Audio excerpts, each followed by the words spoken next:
Bonjour les amis, moi c'est Marc-André et aujourd'hui j'ai envie de te raconter une histoire. Mon histoire c'est la chasse COVID.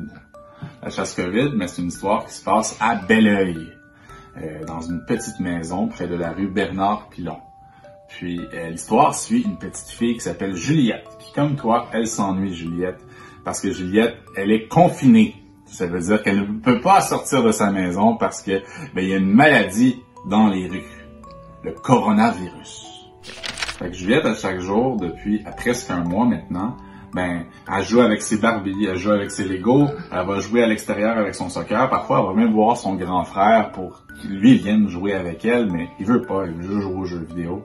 Fait que Juliette, elle trouve le temps long, là. Ça fait déjà au moins 8 arcs-en-ciel qu'elle dessine et qu'elle met dans sa fenêtre. C'est beaucoup d'arc-en-ciel, ça, hein? Ça va bien aller, mais c'est ennuyant tout ça. C'est très ennuyant. Donc, Juliette a une belle journée d'avril, à un moment donné. Elle est sortie à l'extérieur, puis elle est allée jouer dans sa cour. Mais elle était tannée de jouer au soccer toute seule. Elle était tannée d'aller jouer avec ses Barbies toute seule. Fait qu'à un moment donné, elle s'est mise à frapper sur la clôture, puis à dire d'une voix forte. « J'suis tannée! J'suis tannée, moi! J'suis tannée de confiner! J'suis tannée de confiner! » Puis, derrière elle, il y a eu un grand bang. Bang! Et un gobelin vêtu de noir apparut sous ses yeux.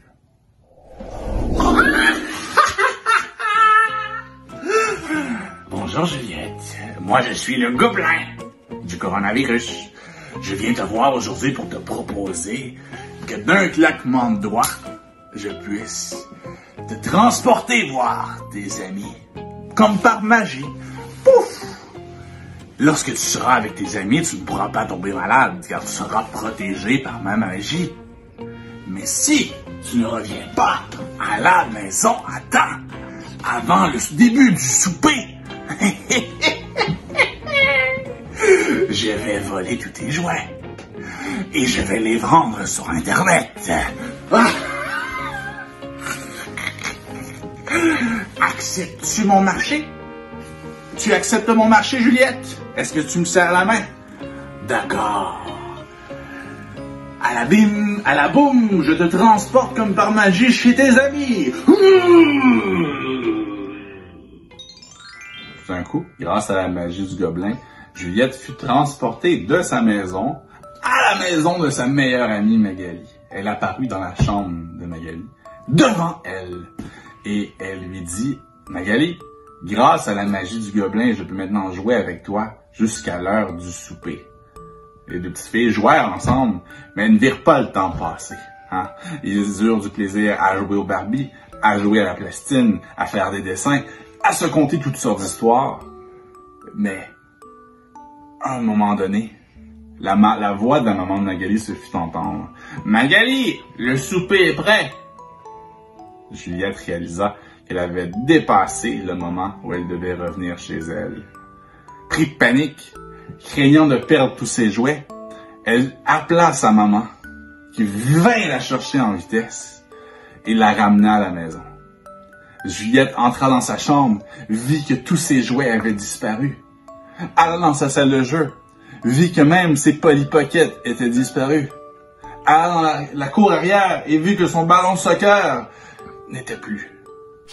En pleurs, Juliette alla voir son frère, Jean-Marc. Il n'était pas toujours facile, Jean-Marc. Il voulait jamais jouer avec elle.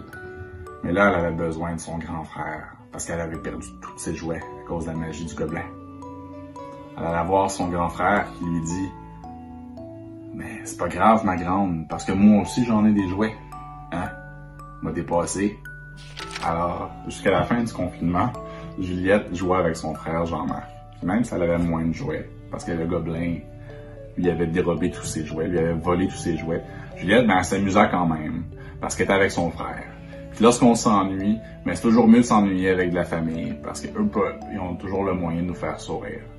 Donc, les amis, on fait attention aux gobelins qui sont pas fins, on se lave les mains, on reste chez soi. Amusez-vous les grands. Bonne journée, puis à la prochaine.